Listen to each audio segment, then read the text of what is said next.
Good evening, everyone, and welcome to Profitable Pastures 2025. I am Birgit Martin. I am the current chair of the Ontario Forage Council. We want to acknowledge this evening our sponsors for Profitable Pastures. Beef Farmers of Ontario is our sponsor, as is Royal LePage, the RCR Realty Group. This evening, we will be hearing from Jim Whitley. Jim Whitley and his wife Myrna operate a 50-head commercial Charolais cow-calf herd that is verified Beef Production Plus certified in Simcoe County. Along with their son Zach, they background half of their calves and finish the remainder for the local freezer market trade. Jim is a VBP Plus auditor and has audited farms across Canada. Jim worked for Honda Canada Manufacturing for 30 years, with the last 10 years spent as purchasing quality manager. Jim, along with his son Clay, design and build permanent and temporary fencing for local farmers. Jim is currently completing the Canadian Forage and Grassland Association Grazing Mentorship Program. So I will turn the floor over to Jim. Okay, good evening, and thank you for attending this session of Profitable Pastures. My name is Jim Whitley, and I got to be honest, I'm pretty excited to be presenting to you tonight. Our farm is an hour north of Toronto and just south of Creemore. I'd like to start with an apology. It was me. I was the one that over the past 2 winters continually said and thought, I wish we could just have an old-fashioned winter. I was hating the mud. But in all seriousness, I wish everyone all the best who are dealing with collapsed buildings or difficult feeding regimes as a result of this winter we're experiencing in Southern Ontario. I'm a dedicated Profitable Pastures attendee and really appreciate the learning opportunity from the Ontario Forage Council. And for full disclosure, I'm not actually here tonight. I know you can see me, but I'm actually away, and we taped it ahead of time. And hopefully I'm tuned in to answer any questions after the presentation. If not, we have Carolyn from the University of Guelph on standby to help me out with any questions. There is a theme to this presentation, and I probably should have named it Courage and Discipline with Pastures. It shows up recurring through the presentation, so we'll see that as we go. So a little bit about us. I'm a 4th-generation farmer. There's my wife Myrna, and I'm nothing without her. Our Charolais commercial herd, it flexes between 38 and 50. I would call us a 40 cow herd. We calve in April. Try to grass from May 12th to November 12th, background all our calves. And then we finish in freezer beef sell about 12 to 20 head. Actually, our son has taken that over from us. VBP certified, and I'm also an auditor, a BFO cow-calf director, and I'm completing the CFGA Canadian Forage and Grasslands Grazing Mentorship course. I worked at Honda for 30 years because it was the highest paying thing within driving distance of the farm, and I ended up being a purchasing quality manager the last 10 years. So around the plant, they'd have these posters, like inspirational things to keep us going and fight the fight. So when I came home, I thought, geez, we should have something like that on the farm. So I looked and looked, but honestly, this is as close as I could find. And there's no logic to our dreams or why we do this. But thank you to everybody who does do this along with us. So the agenda, we're going to introduce the Grazing Group, who we are and what we do, the rising plate meter as a tool, what it does and how it works, and then there's a grass report that comes out with it, and then finally our farm's experience and benefit from being part of the Grazing Group. The Grazing, this network, it's a 5-year research project funded by OMAFA, and there's 3 objectives. So calibrate the rising plate meter so it can be used on pastures in Ontario. So it's pretty famously used, I think, in like New Zealand, Australia, and Ireland. And we're just trying to get how it could be used as a tool here in Ontario. Benchmark pasture utilization on the beef, sheep, and dairy farms. And then explore using, well, like with the Grazing Group, peer-to-peer learning, like with the producers, but also with like the researchers are there too. So it's just like a real weird mix of people that are trying to come together to see how we can learn from one another and learn from the research that's going on as well. So I wanted to try and draw how I see a grazing season. So you can see the year there. and the differences I found in the members that are part of the grazing group. So I'm just going to move this ahead. Um, I started with the folks at maybe me down at the bottom there that are I call Pasture 101. And they might be doing a little bit of rotational grazing, or maybe they just kick the herd out into a large pasture and sometime in May and then start feeding when the grass gets low or the cows start to get out. There's significant differences with all of the members of the group, and I wanted to try to illustrate that for you in the green boxes. I called it new and experience. That may not be the right word, new, but anyways, just between the two of them. At our farm, I would say that we were Pasture 101. We started in May, maybe May too far. We tried to get to Labor Day, and then we basically fed for the rest of the year. As part of this grazing group, I think we're getting up to Pasture 102. This year we've got some heifers and on our corn silage ground, we planted some fall rye, and so we're hoping to get some early grazing out of that to get those heifers ready to breed. And then we're really working on our September and October grazing, trying to get that done. But the experienced guys have a much different viewpoint, and I'm going to get into that in a minute. So when you talk to these experienced guys, I kind of wanted to warn you that they're kind of frustrating to talk to, and the most consistent answer that you get from them just drives you crazy. So many of you will know Mike Swiderski. He's runs the Dufferin community pasture and has does grazing at home. And I mean, I don't think he'd mind me saying that he pays his mortgage grazing sheep and cattle. He and I had a mutual meeting in Ottawa a couple years ago, and we drove up together. And I was pretty excited because I'm going to have this guy in a captive car for 12 hours, and I'm going to come back, just learning so much. And what did I learn? I learned it depends. And it's no slight to Mike, since he was very open to share and explain, but every answer seemed to come with a caveat or if this, then that. So it can be frustrating trying to learn from others, but if you hang around with them long enough, something will leak through. So the way I looked at experience versus new is maybe new, you manage grass, but when I talk to the experienced guys, they want to know what the species is. Are we talking about orchard grass, fescue? What are we talking about here? So they manage species. Might have a seasonal viewpoint. Pasture is May to September, and after that, you just feed. It's just the way it is.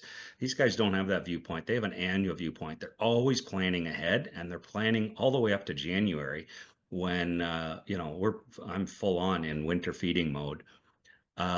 Repetitive strategies, you just do the same thing every year versus flexible strategies. And the linked in with flexible strategies is being observant, because you have to have something that makes you want to do something different. So, in the past, maybe I'd go out and I'd just check the health of the cattle and the grass. Do they have enough to eat? But talking to these guys, they're very observant, and they take the time, they invest the time to be observant. So observing what? Well, the answer is everything. What birds and insects are we seeing? How's the fly control? How's the herd grouping, and how are they attacking the paddock? Initially, as they go into the new paddock, they're grouped up pretty well. But as we get closer to the end of the time there, they're all spread. They're maybe a bit more spread out, looking for desirable plants. Some folks are very aware of water usage. And maybe the water usage is down because they're walking too far. And by the time the boss cows drink and head back, the timid ones abandon the drink in order to stay with the herd. Are the calves able to access water? And is the water low enough? Do they have enough drinking space and then the replenishing speed to get everyone the drink they need? Manure texture is very telling. The grazing group knows I was pretty upset with my herd, mad with my herd in two fields I call Upper and Lower Luke. Since I could barely walk through it, there was so much, it was so thick, but the herd was not happy at all. So it turns out I had pastured it, it was a fescue, and I had pastured it too late in its maturity. But when I was asking the group and sending pictures, they wanted to know what the manure was like. Did I have putty patties? So that's what a putty patty looks like. And The one fella, he says, if it'll collect a bit of rain, that means it's good manure. So that may be, I don't have a picture of what it shouldn't look like, but hard and dry will maybe say that the dry matter's not right, or they're just not getting enough intake.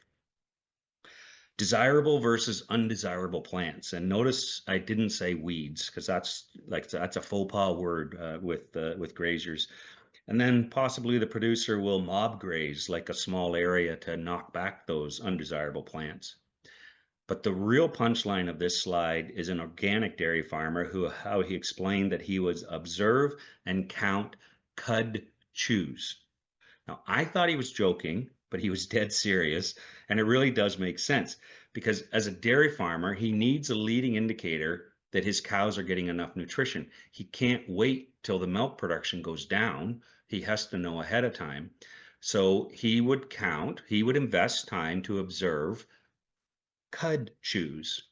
So I asked him to explain it. So he says 90 plus chews, they're working too hard to make the milk. So what they're eating, they're having to work too hard and it's going to affect milk.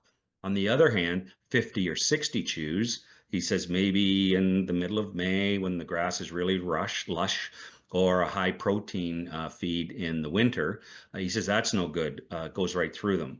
So 60 to 80 chews. So what's he do? He milks the cows, goes in for breakfast, comes back out. Maybe the cows are laying in the barn or they're chewing their cud or they're out in the pasture. And he'll invest some time to count the chews and get a feel for where his herd is at and nutrition is at. So I think that's pretty high end observing, if you ask me.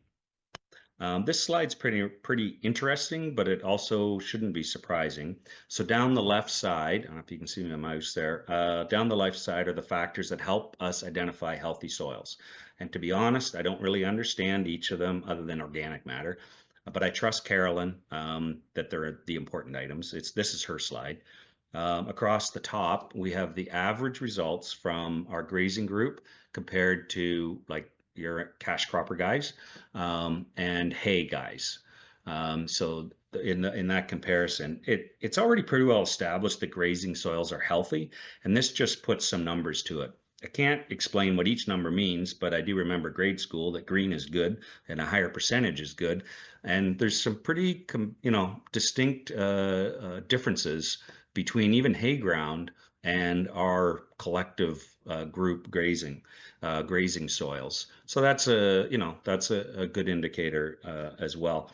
If any deeper questions about this slide, then we can come back to it in the Q&A section, and then Carolyn's online and she can chime in with the answer. So the grazing group is made up of 18 producers distributed equally from 6 from beef, sheep, and dairy. One dairy guy has a grass-fed herd and he milks with a robot. A couple of the sheep producers contract out their flocks to keep grass control on solar farms. And us beef producers are a mix of cow-calf along with other guys grazing stockers for gain. So we have 3 methods of communication. On the right side, the most formal method is the pasture walk event once a year. We also got together a few weeks ago to summarize the data from 2024 in an in-person meeting and then talk about our plans for 2025. We have a monthly Zoom meeting that has a loose agenda that Caroline and Christine facilitate, but they typically let the conversation dictate the meeting. This is the time that the practical producer viewpoints interact the most with the researchers and agronomists. And give props to Christine when she runs it. She'll ask a question and she'll pretty comfortable sitting there in silence until somebody, gets tired of the awkwardness and starts talking. But she gets us going. So those meetings are pretty interesting. But finally, we have this group chat on the left side, and it's on the WhatsApp app for ad hoc daily conversations. And to me, this is the most beneficial education opportunity since it's raw, it's real time, and it has all the emotion linked in it with the practical problems and solutions. We share pictures and rants and little tricks and processes that can make the daily grind a little bit more efficient. As farmers, we're typically by ourselves to identify problems and figure out solutions. And it's a real stress reducer when you have a problem you can describe or just complain about. And maybe you find out it isn't just you, or someone might have a solution, or they just might make fun of you and help you gain your perspective. It takes the solitude and the stress that you're not alone. Okay, so that gives you a sense of the grazing group, who it is, and how we interact. Uh, so now we'll talk a bit about the actual data collection. But before we talk about the tool we use for the data collection, we need to start with the question of why do we even do it? And believe me, this is a constant topic with this group. In my automotive career, we often referred to this famous statement from Deming that's across the bottom there: without data, you're just another person with an opinion. And honestly, this was critical in an automotive setting. Can you imagine the Johnny Cash Cadillacs? If you young folks don't know what that is, Google it. That would be coming off the end of the line if everybody just used their best judgment and instincts to build a car. So farming is obviously different, and we need to use our instincts and experience to make daily decisions. But at the same time, the saying that if you can't measure it, you can't improve it, that does apply to us as well.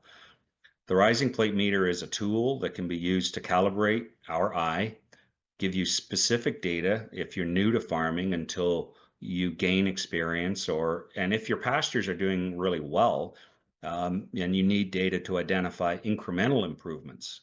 The rising plate meter is very effective for that. Or, or maybe you work for the University of Guelph and OMAFA, and you're working on a project and you need to understand a bunch of data growth, pasture growth from across the province, and you talk a bunch of farmers into gathering data for you. It's good for that too. For those of you that don't know, I'll introduce what a rising plate meter is and how it works. And after this slide, we'll show a quick video of how to use it in the field. And there's lots of YouTube videos out there that you can watch as well. There's a number of different types that have basic or advanced features, but I'll explain the one that we used in the group so at least you get an understanding. So it's like a walking stick with a round plate with a known size and weight. There's a counter at the top, and each time we set it down, we click that counter as you walk. The rod up the middle, the silver rod, it has notches on it, and as you put the rod down or the plate down, that round plate goes up because the grass holds it up. And then the notches count the height of the grass. Now, the plate size and the weight is critical for the math to work since it's measuring the compressed sward height. You record the start number on the notch counter down here. You record that at the beginning. And then this one doesn't have a counter, but ours has a counter on it, like a clicker. So you record the start number on the notch counter when you start. Then you walk diagonally or weave across the paddock to collect at least 30 samples. But honestly, many times you end up with 100, and statistically, more data is better. I'm not going to go through the math unless someone wants to in the Q&A timing. But once you enter the data, you get the output of the tons per hectare or pounds per acre of what you've got. Once the herd or flock leaves the field, then we measure it again to find out how much they've ate. And it also gives us the start point now during the rest period to understand the growth rate during the rest period. So now we'll have a look at the video in action. Hey everyone, today I'm going to be demonstrating to you a rising plate meter. Here on the bottom we have a dial that measures the amount of forage, and at the top we have a counter that will keep track of how many measurements we're taking. As I put the plate down, the plate gets pushed up by the amount of grass underneath of it. And I will keep track of how many times I put the plate down using the counter at the top of the handle. Now, by subtracting the number on the red dial before I measure and the number on the red dial when I finish measuring, and then dividing that by the amount of measurements I have taken, I'll be able to get an average compressed sward height of the pasture that I'm sampling, and additionally, I will be able to calculate the amount of biomass in kilograms dry matter per hectare. Okay, so there's two outputs. Now that we've walked our pastures and we've inputted the data, there's two outputs that come out. So in the black box there is utilization, and we're going to talk about that. And on the next graph is yield, or how much it's growing. So for utilization, it's important that there's no pounds or anything. It's a percent of the grazable grass. So that's up this side. So the chart I'm using right now is for our farm, and it was late in the season after most of the fields had 2 rotations. So you can see the nicknames of our fields all across the bottom, and the 2 bars for each field along with the average. So the first one is the first rotation, and the second one is the red one, sorry, is the second rotation. So you can kind of see that my utilization the first time through wasn't as good, and we'll look at the average, wasn't as good as the second, but that's because the grass was growing faster than I can eat it, or not me, the cows could eat it. So so I was having to move them through, quicker. And then the second time through, the utilization was higher. So this data also shows me it shows me the total grass that was eaten or utilized. So we can see as a point of reference, the pear tree red and the up 3. I had cut and baled that, so I utilized 100% of the available feed. In another paddock over here, up 4, I had utilized almost 100%, and this isn't a good thing. I know exactly what happened here. We went away for the long weekend, and I had a neighbor looking after things, so I had to kind of guess when to get him to move the herd, and I flubbed it up. And honestly, it looked like a putting green when I got back. Now, it looked like a putting green to me. Like, I'm sure to most people it didn't, but it looked, that's where your instincts come in. You look at it and go, oh, I went too far. So that is getting developed. The rough target we're using for utilization is 75%. We want to leave enough plant material on top during the rest period so we aren't solely drawing on root reserves, and have leaf material for photosynthesis to maximize our growth rate as well as plant survival, because you can graze too much and knock these plants out. So determining an appropriate utilization rate for Ontario is one of the research outputs that Guelph and the OMAFA team want to gain from this project. Okay, so this graph is yield. So now we are seeing like weights. Again, it's our fields going across the bottom, and then we've got blue as first rotation, second rotation, third rotation in the different colors. So this graph shows kilograms of dry matter per hectare, but that doesn't really resonate with me. So I convert it to round bales per acre because I can instantly relate to that yield result. So around our area, the baseline for hay is like 5 bales per acre for first cut and 2 or 3 for second cut, depending how much rain we get through the summer. So looking at the graph of our farm, we get a pretty quick snapshot of which of our pastures we need to work on to improve. I'm not saying I didn't already know which ones aren't pulling their weight, but it puts some data to confirm my instincts. The other thing we can see that in the data is how the earlier fields like pear, when the first time we went through, and lower toboggan and the up fields, how their yield looked small, but it's because it was May, the grass was just getting going. And then if you look at Upper Luke, you can see how much yield there was the first time we went in there, but it balances out because on the second and the third, we didn't get the regrowth. In a perfect world, I would love the, all the colors to be the same as this blue, or maybe like up 3, where I'm getting really balanced yield as the cows move through. So overall, you can see our paddocks are yielding right around 4,000 kilograms per hectare, but for easy figures, 4.5 round bales of yield. That's our average. And what's important in this example is that the cows don't utilize all of the feed that's there as a yield. That's why you need yield and utilization. And I'll explain that a bit more in the next slide. So this is our farm and the field that we call Upper Toboggan. So the pictures are from 2 different angles. Sorry about that, but it is the same field, trust me. And yes, don't look at the wild carrot. I know I have a problem. This was in August. So from our grass report across the bottom there, we can see we had 17 round bales of feed on this piece before we let the herd in. And after they were done, we had about 9 round bales left in the field.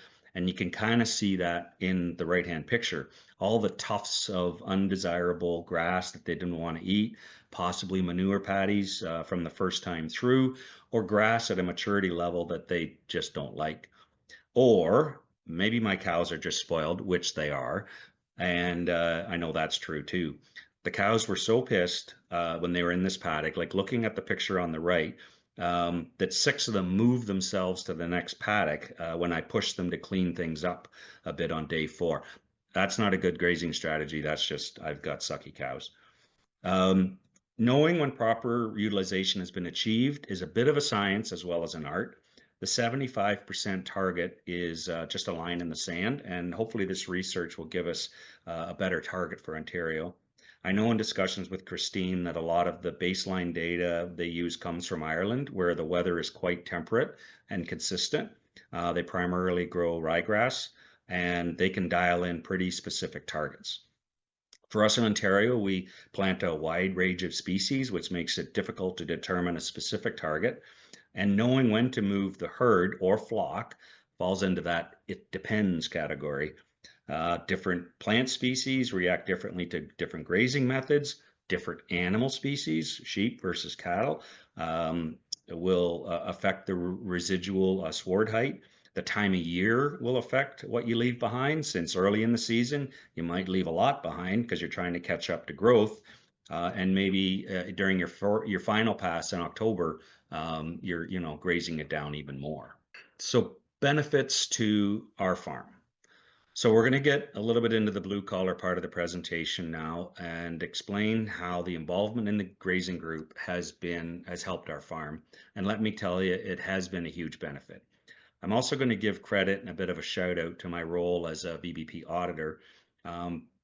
Most of the things that we're now doing, or new things strategy wise, have been learned from the grazing group or supported by the grazing group, but also some of the items were identified in my role as an auditor, getting out to see other beef farms. Some of the practical benefits, as I explained some of the practical benefits, I don't want to lose sight of the need to have courage and discipline. We can't skip over that fact. For me, this is where the grazing group was really helpful. So the best example I'll show a little later was keeping the herd out on winter pasture, making sure they had sheltered windbreaks and doing bale grazing. There were more than one wet, cold, windy night that really tested my mettle not to let those cows back in the barn. And I know it's not a big deal to most of you, but my coddled cows that are 10 or 12 must have been wondering who pissed off Jim to leave them out there in the winter and not let them in the barn. But I leaned on my knowledge and experience of the farms I've visited and the grazing group that they would be fine. And every morning they were fine. There was just like nothing. So it was me, not them. So part of the requirement of the grazing group was to make goals and plans.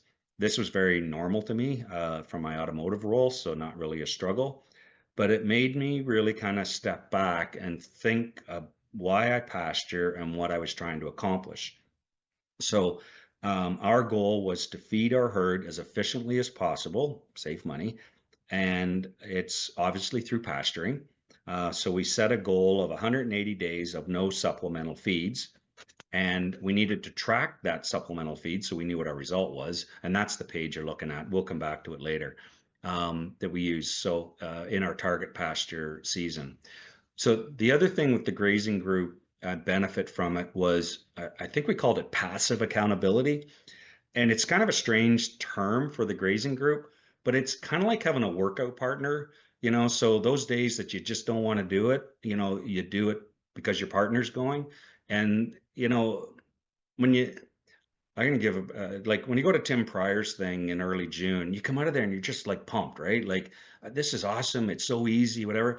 But then it's the end of June and it's 10 o'clock in the morning and it's 40 degrees and you're out there tink, tink, tink, putting in the posts and you're like, that Tim Pryor, I should be cutting hay right now. So, it just keeps being part of a group and a community. It keeps you on the straight and narrow, and at least it did for me. it really helped.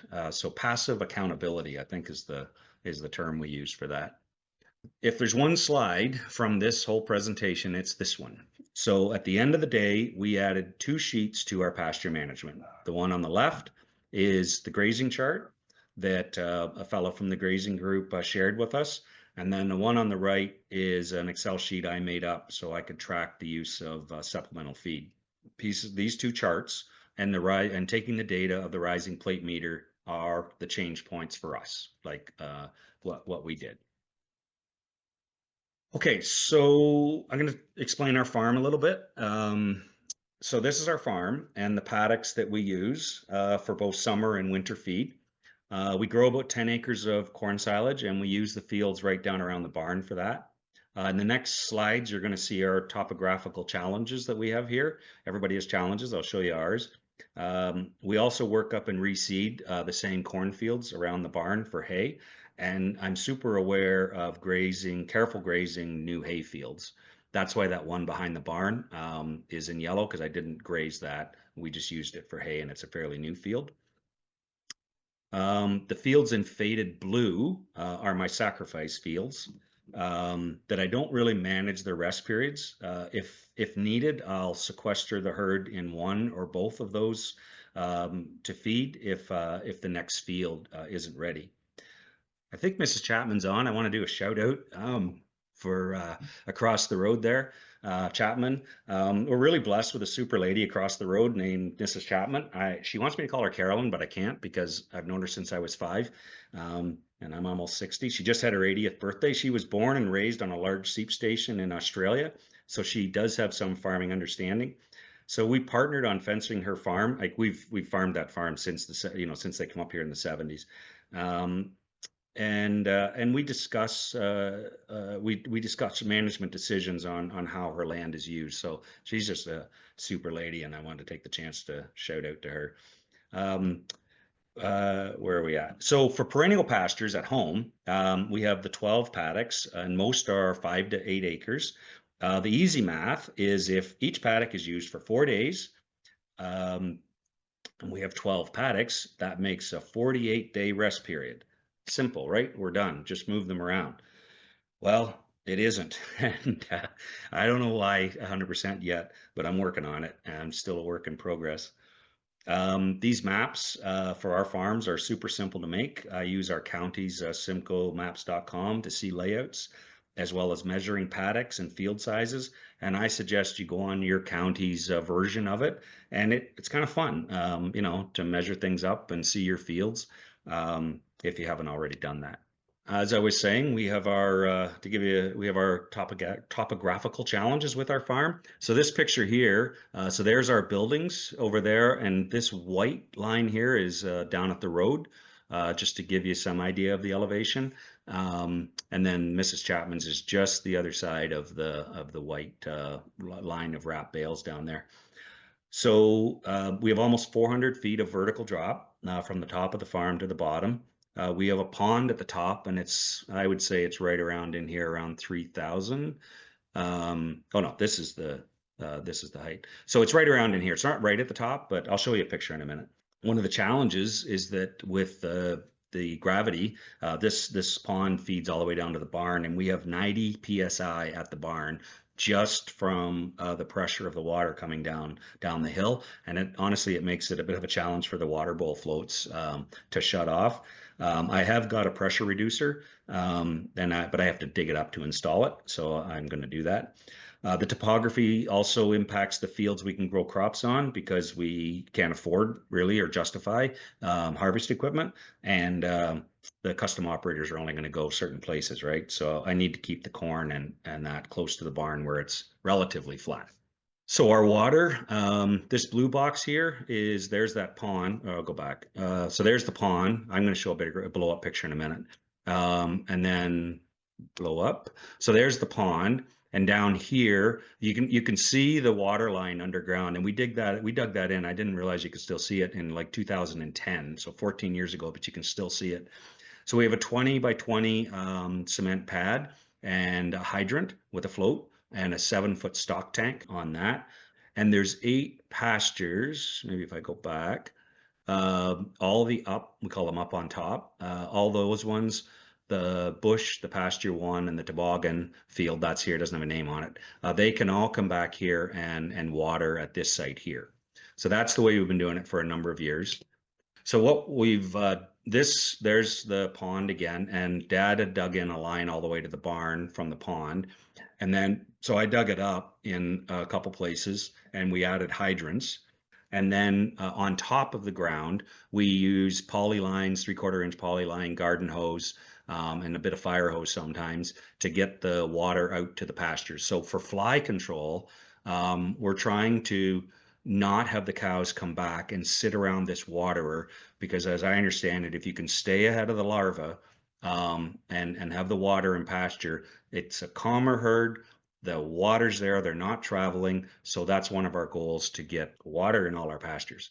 Yeah, so and then once you get to the pasture, we're using these flexible stock tanks, and then garden hose. With the output here, we can go to this pasture, or this one. So we pick spots that we can and then we can run the garden hose in these tanks.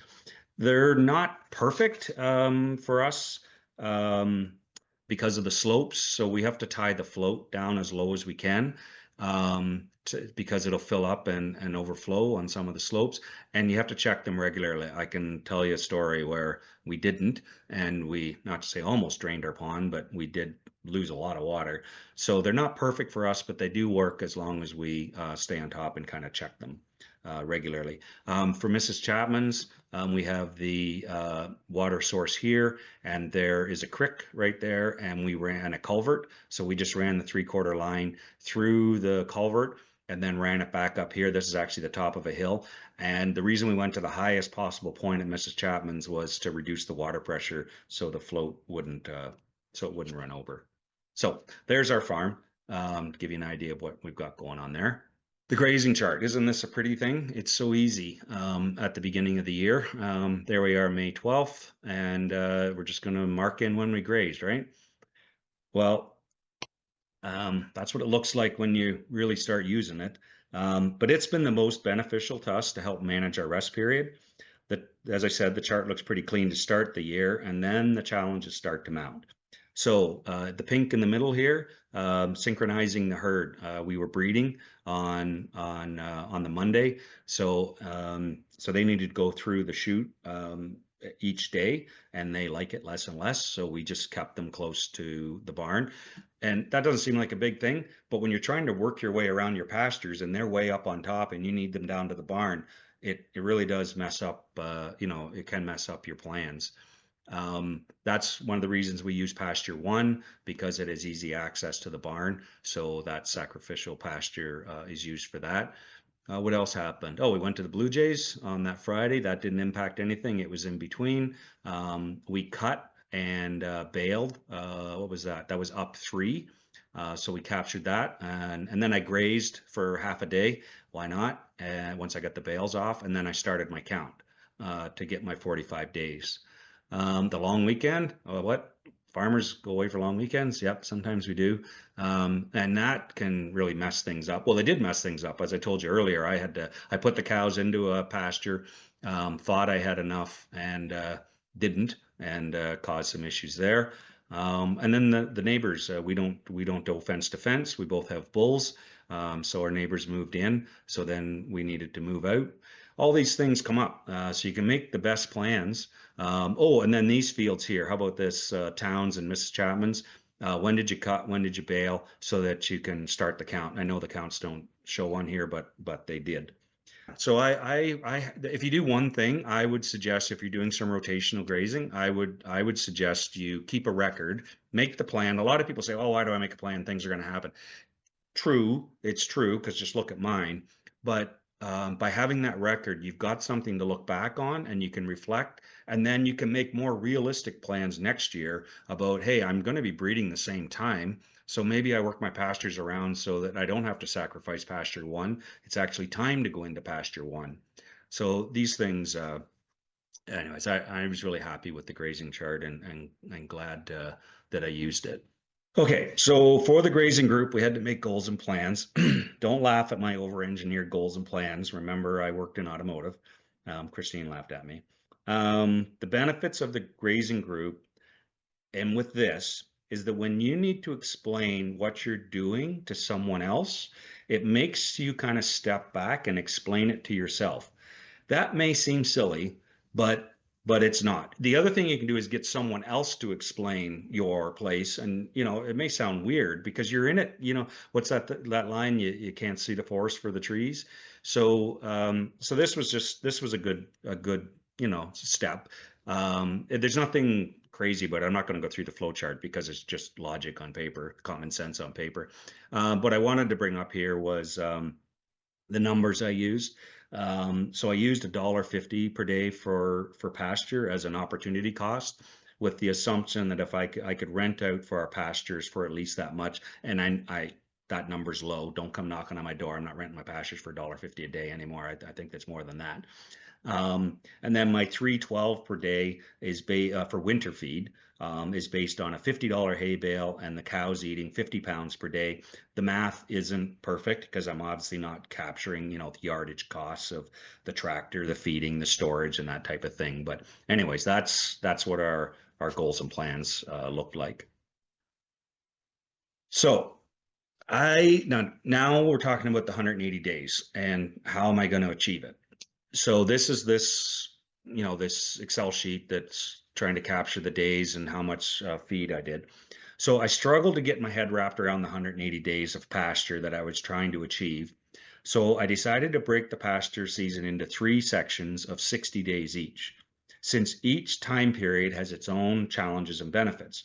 So the first 60 days is easiest for pasture, but it brings its own challenges like calf health. And what happens with calf health? They get sick. They're too big maybe and I can't rodeo. I can't lasso. They're too big to wrestle. So what's that mean? They got to come to the barn. So that can be a real pain in the butt. And then the breeding, as we talked about before, is a pain. We're harvesting hay. We do custom fence. So that's a busy time of year. So they each have their own challenges. The second set of 60 days was actually, to be honest, a little bit easier. We weren't building so much fence. We could use those hay fields beside the house and Mrs. Chapman's to extend the rest periods. We ended up feeding 25 round bales of green feed. We had seeded down last year and had some peas and oats. But we ended up feeding the green feed in pasture a little bit. It was to maintain the rest periods, but it was because life was getting in the road. So as I said before, full disclosure, we do have a trailer. It's a couple hours away that we go to, and I'm on the beef farmers, so that means some meetings. So I would feed some bales in the sacrificial pastures or the pastures they were in, so that when I went away, either to the trailer or to a meeting, either the neighbor or my son who's looking after things had little or no issues because the herd was on a new pasture. So the little bit of the feeding was related to timing of and trying to keep things simple. The final 60 days is obviously, I should be clicking. Sorry, there's the second and there's the third. The final 60 days is obviously the toughest to deal with, or at least for us. Mature grasses that the cows don't want to eat, slow growth recovery, and I've got mature calves that are eating a lot of grass, coupled with the fact I don't want them maintaining. I want them to keep pounding on the pounds. So it's not like we're just trying to keep them alive. Like I want good stuff out in front of them. So it all contributes to the challenges. And honestly, this is the only time of year that I wish I was a cash crop farmer with some red clover cover crop that I could fence off and put them in on. And I know what you're thinking. Why don't you talk to people and do that? And I may, but I'm just not there yet. So related to my goals and plans, I ended up feeding 84 bales of supplemental feed. And I obviously have lots of room for improvement in my second and third 60-day timeframes. Okay, the other benefits we're going to talk about are not earth-shattering by any means, but they are things that we've changed here as a result of the grazing group.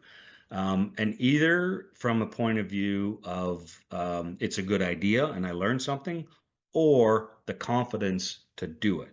And in this case, on pasture winter feeding is nothing new. And we've been doing it for a number of years, but we're usually on the fields that we're going to plant in corn. And since the cornfields are always near the barn, the herd has access to the barn, or I give them access to the barn for those ugly, wet, or cold days. So this was the first year that I had the courage to leave them out on a poor pasture that needed improvement, and only provide windbreaks. So the challenges here are tractor access on the hills once we started getting snow, and then water was. Now, without getting into the details, it takes some time, takes some management, takes some problem solving, but we were able to, get the cows out and just look at the pictures. I mean, they are perfectly happy on the right. They're cleaner, and they're healthier. From a money point of view, it just seems so dumb now. Like they were in the barn. I was bedding, cleaning out the barn, trying to, keep them bedded, for absolutely no return. So I've saved $2,000 there. And the manure spreader rental, one less day, which is, $500 a day for a manure spreader rental. I've got a lot less manure piled up around the barn, and I'm really, really pleased with that. Now, to bring this back to the data, I can use the data to identify where do I want to put the cows. It's not just what can I get to, but which one needs to be improved.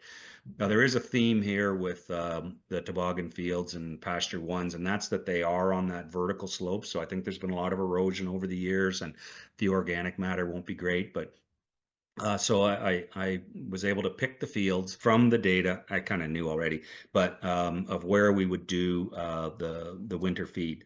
I was able to roll out the bales using the gravity of our hills. And sometimes if it was really cold, I would dump a bale on its end and I might feed an extra bale. So they had some bedding to lay on, but honestly, that was for me. That wasn't for them. That was just so I didn't feel bad. I don't think they needed it. When we did winter feed on corn stalks down where it was flat, we used a bale buster to feed in the rows. Now we still use it for bedding during calving and stuff, but I don't miss having to start that tractor and all the fuel that it burnt. So the other benefits from the grazing group involvement. The first thing is truly believing that keeping the 5-acre paddocks and maintaining the rest periods are worth it, and it's going to work out. So in the past, if I had a meeting or something coming up, I might just pull the fence down and let them have 10 acres. But having the confidence, stay with the plan, it does work. So the last couple of years, I've pulled the late calvers, like maybe 12 or something, to go to our other farm. So we would only have 28 cow-calf pairs here. And I know it's anecdotal data, but I feel strongly I was supplementing those 28 just as much as I did the 40 last year. Yeah, I know it rained, it was a wet year, but still, it's made me a believer. Whether it does you or not, I don't know. The grazing group helped my awareness of species identification, and when it was appropriate to graze certain species and maximize utilization. So the pick in the top right is that tall fescue, and this pick, it's the leftover material that's there, and the cows wouldn't eat it. I had to get on it. I need to get on it quicker and not let it get so mature. Being part of the grazing group, as I talked about, keeping the 5 acres and the 3 to 4 day plans and not giving into expansion, and then maintaining that rest period, using the grazing chart to be able to maintain that 45-day rest period. Those are, or as close as I can, those are the benefits. In summary, so the grazing group is very beneficial. If the members will share, and you have to have a mindset to accept change and or challenge yourself. You have to participate. Don't go into it or don't join a grazing group if you're just there to, I don't know, throw mud around or say how dumb it is. Like, you have to be open to accept change and the challenge and have a will or desire to do that. New people to the industry, fantastic opportunity to align yourself with other people. Leadership facilitation, this is important. Christine does a great job of facilitating the meetings. She'll throw the topic out there. She'll ask a question, and she has a really powerful tool called silence. Well, she'll just sit there and wait for someone to feel awkward, and I may have mentioned that earlier, and and start talking. And once someone starts talking, it just starts rolling. We always have great monthly meetings. Now, at the same time, there's only one Christine, but tech support is available, but the group needs to be self-sustaining. So I understand that in the past, there's been grazing groups years before. In the course I'm in with the CFGA, it's the participants, it's a Zoom meeting course, and there's people from BC, and they're talking about the grazing group they're in. So they do exist. And they're not run by, you know, they can happen, but you do need that leadership, and then the tech support is available. But again, it needs to be self-sustaining. The rising plate meter, to me, these are my viewpoints. Calibrating your eye is the first and foremost. It takes a little bit, but honestly, it doesn't take that long just to walk across the pasture and see what's there. But it does calibrate your eye. And then if you had a specific data for a specific purpose, if you were trying to improve a pasture or you wanted to do a certain project, it would be a great way to put some data to what you're doing. I've said this from the beginning that I'm a junior eagle. If that's saying if you want to fly with eagles, don't hang out with turkeys. And this grazing group has a bunch of eagles in it, and just by osmosis, I'm just learning so much. So surround yourself with people that you respect and want to be like, and you're going to learn. The most frustrating common answer is it depends. But honestly, as your experience grows and you have the failures and the successes and things that work for you, you're going to be the one saying it depends. Like, you're going to be the one that all of a sudden, you know, there is no operating standard do the same every time. So it does depend. It is an art. It's not just a science. The power of observation. This is something I'm still learning. Leave your phone in the house, or for your safety, take it with you. But don't get it out. Just sit and watch. And there's a list there earlier. So what am I supposed to look at? Well, look at the things we talked about. Look at the cows and be aware of what they're doing on day 1 and where are they on day 4, and the manure. Look at the manure. We've got a nurse in our family. Maybe this is TMI, but she's like, you need to look at your poop. It can tell you what's going on. So I wouldn't know what's good or bad, but the power of observation is very important to this, you know, or to moving forward. And again, don't change everything all at once. You learn some stuff, have the courage to do it, to make a change, and have the discipline. And I'll be honest, this is where I struggle. Success is boring. So if you're avoiding problems, you're not going to have those events where it does mess up your day, and all of a sudden you got to pull a cow into the barn and needle them, or even get them in because you're in the middle of baling hay and somebody says your cows are out. So success is boring. Just be happy in that, and your reward is at the end of the year, when you get those extra pounds of your calf, or your calves come in in the ring, and there's just a little hush goes over the crowd. There's your reward for your daily discipline. It's tough, but there is a benefit to doing it. Thank you for listening, and hopefully I'm online here with you, and we'll take any questions or comments. All right. Thank you very much, Jim. And yes, I hope you are online with us. If Christine and Rebecca could maybe let us know if Jim is there. So unfortunately, as Jim indicated, he's not at home right now, and the Wi-Fi where he's at is not cooperating. Okay. So we do have Caroline Raysiger on the call with us today. So she's the PhD student that's working on the research. So while she may not be able to answer some farmer specific questions, I know she's going to do her best to answer questions about the research that she's doing. So with that, first question is, how can people join the group that Jim has been talking about for meetings and stuff? Caroline, is that a possibility? Not in the form that it is in now. We are looking for 1 to 2 dairy farmers to join the group, but it's not an open group to everyone at the moment. And is that because it's specific to an ongoing research project? Yes, because it's specific to an ongoing research project. Yeah.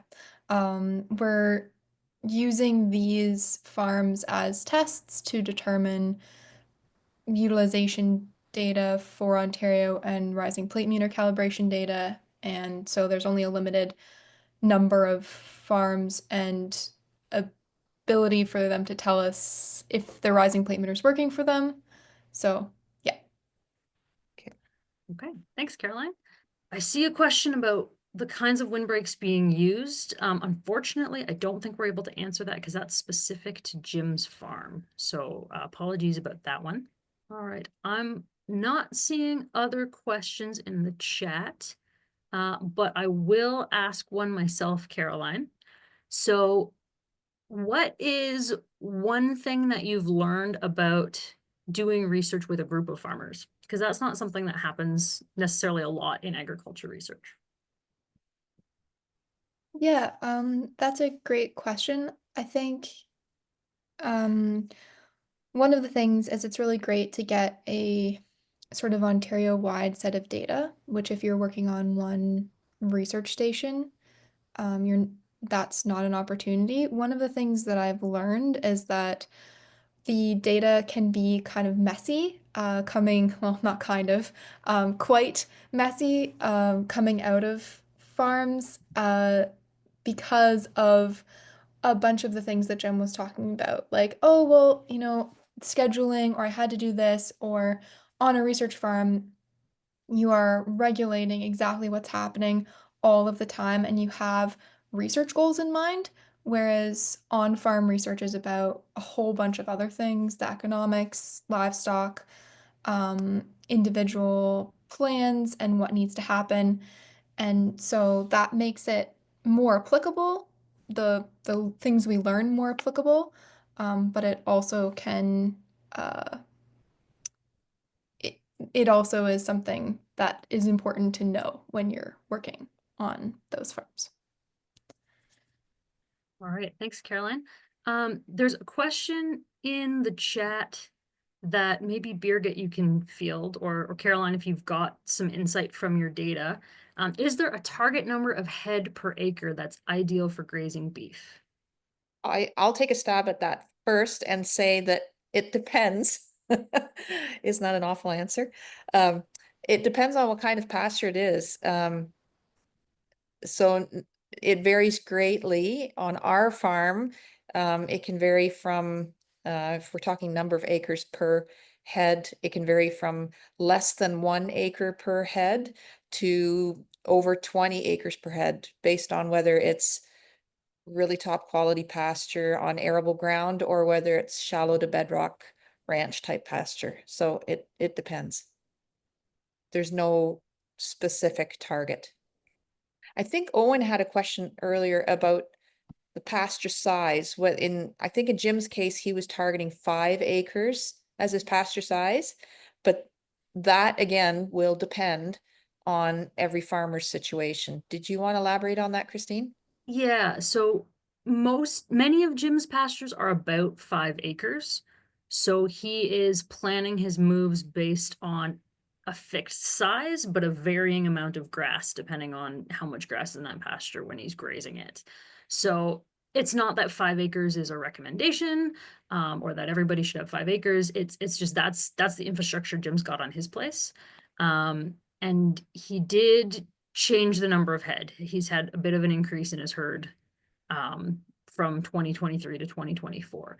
So it's that's what's happening on his place. But again, it's not that he's necessarily keeping them the same amount of time in those 5 acre paddocks. It's adjusting based on how much grass is there. Hey, Jim's online.